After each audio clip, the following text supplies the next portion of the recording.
Assalamualaikum warahmatullahi wabarakatuh. Nama saya Gusti Sanika Pratama dengan NPM 33362200010. Pada kesempatan kali ini saya akan membahas materi tentang ruang terbatas. Yang pertama yaitu bahaya bekerja di ruang terbatas dan prosedur K3 di ruang terbatas. Yang kedua yaitu potensi kecelakaan pada proses material handling baik secara manual ataupun menggunakan alat. Yang ketiga yaitu prosedur K3 material handling secara manual. Dan yang terakhir yaitu prosedur K3 material handling menggunakan alat. Bekerja di ruang terbatas memiliki risiko yang tinggi, terutama jika tidak dilakukan dengan prosedur K3 yang benar. Beberapa bahaya yang terkait dengan bekerja di ruang terbatas antara lain adalah yang pertama, kehilangan oksigen. Ruang terbatas biasanya memiliki keterbatasan udara segar yang dapat masuk ke dalamnya. Hal ini dapat menyebabkan kurangnya pasokan oksigen bagi pekerja yang berada di dalam ruangan tersebut. Kondisi ini dapat menyebabkan pusing, mual, kelelahan, dan bahkan kehilangan kesadaran. Yang kedua yaitu gas beracun. Ruang terbatas seringkali memiliki atmosfer yang tidak aman, seperti gas beracun atau uap yang tidak terlihat dan tidak berbau. Gas-gas ini mengancam keselamatan dan kesehatan pekerja yang berada di dalam ruang terbatas. Yang ketiga yaitu kebakaran dan ledakan. Ruang terbatas dapat menyebabkan terakumulasinya gas yang mudah terbakar dan meledak seperti gas alam atau propana. Jika terjadi kebocoran dan tidak segera ditangani, dapat menyebabkan ledakan dan kebakaran yang dapat membahayakan keselamatan para pekerja yang di dalam ruang terbatas tersebut.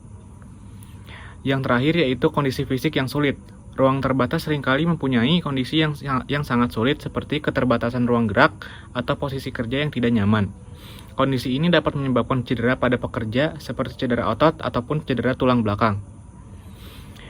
Untuk menghindari bahaya tersebut, perlu dilakukan prosedur K3 yang benar di ruang terbatas. Beberapa prosedur K3 yang harus dilakukan di ruang terbatas antara lain, yang pertama yaitu penyediaan alat pelindung diri atau APD.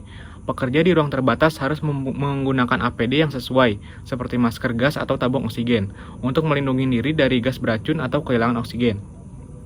Yang kedua, pemeriksaan udara. Sebelum pekerja masuk ke dalam ruang terbatas, harus dilakukan pemeriksaan udara untuk memastikan atmosfer di dalam ruang tersebut aman. Ventilasi, yang ketiga yaitu ventilasi yang memadai. Diperlukan ventilasi yang memadai untuk menyediakan udara segar dan mengurangi resiko kebakaran dan ledakan. Yang keempat yaitu pengawasan. Pekerja di ruang terbatas harus selalu diawasi oleh orang yang berwenang dan dilengkapi dengan komunikasi radio atau sistem alat alarm jika terjadi kebakaran darurat. Yang terakhir yaitu pelatihan. Pekerja di ruang terbatas harus menerima pelatihan khusus tentang cara kerja dan prosedur K3 yang harus dilakukan di ruang terbatas. Dengan mengikuti prosedur K3 yang benar, maka risiko bekerja di ruang terbatas dapat dikurangi dan keselamatan kerja dapat terjamin. Material handling atau penanganan material adalah proses pengangkutan, pengendalian, dan penyimpanan material di dalam sebuah area kerja, baik itu secara manual atau menggunakan alat. Terdapat potensi kecelakaan yang dapat terjadi seperti yang pertama, cedera fisik. Material yang diangkat atau dipindahkan secara manual untuk menggunakan alat dapat menyebabkan cedera fisik, seperti cedera otot atau tulang belakang. Bahkan cedera lebih serius seperti patah tulang atau luka serius. Ini dapat terjadi jika beban yang diangkat terlalu berat atau jika teknik pengangkatan yang digunakan salah. Yang kedua yaitu kecelakaan alat berat. Penggunaan alat berat seperti forklift, crane, atau truk pengangkut material dapat menyebabkan kecelakaan yang serius. Jika alat tidak dioperasikan dengan benar, maka menyebabkan kecelakaan seperti tabrakan, terbalik, atau tumpahan material. Yang ketiga yaitu tergelincir atau terjatuh. Saat mengangkat atau memindahkan material, pekerja dapat tergelincir ataupun terjatuh, terutama di permukaan area kerja licin atau tidak rata. Yang terakhir yaitu kebakaran dan ledakan. Material yang dikendalikan atau disimpan secara tidak benar dapat menimbulkan resiko kebakaran dan ledakan, terutama jika material tersebut bersifat mudah terbakar atau bersifat korosif. Untuk menghindari potensi kecelakaan pada proses material handling, ada beberapa tindakan pencegahan yang dapat dilakukan seperti yang pertama yaitu pelatihan. Pekerja harus menerima pelatihan khusus tentang teknik pengangkatan yang benar, penggunaan alat berat, dan prosedur keselamatan lainnya untuk menghindari resiko kecelakaan. Yang kedua yaitu penggunaan alat yang aman. Pastikan alat berat yang digunakan terawat dengan baik dan dioperasikan oleh orang yang memiliki lisensi dan pelatihan yang sesuai. Yang ketiga yaitu evaluasi resiko. Lakukan evaluasi resiko sebelum memulai proses material handling dan pastikan semua prosedur dan peralatan keselamatan yang diperlukan telah dipersiapkan. Yang keempat yaitu penyimpanan yang aman. Pastikan material disimpan dengan aman dan sesuai dengan pedoman penyimpanan yang disarankan. Seperti material yang mudah terbakar harus disimpan di tempat yang terpisah dari sumber api. Yang terakhir yaitu penerapan SOP. Terapkan prosedur operasi standar atau SOP dan aturan keselamatan kerja yang berlaku untuk setiap proses material handling. Hal ini akan membantu mengurangi risiko kecelakaan dan cedera kerja. Dengan melakukan tindakan pencegahan ini, potensi kecelakaan dan proses material handling dapat dikurangi dan keselamatan pekerja dapat terjamin. Prosedur ketiga untuk material handling secara manual dapat dilakukan dengan langkah-langkah berikut. Yang pertama yaitu identifikasi bahaya dan resiko. Identifikasi potensi bahaya dan resiko dalam tugas material handling secara manual seperti berat beban, postur tubuh yang buruk, area kerja yang sempit, dan lain sebagainya. Yang kedua yaitu penilaian resiko. Tinjau hasil identifikasi bahaya dan resiko dan nilai resiko yang mungkin muncul. Prioritaskan resiko yang lebih tinggi dan identifikasi tindakan yang diperlukan untuk mengurangi resiko. Yang ketiga yaitu pelatihan.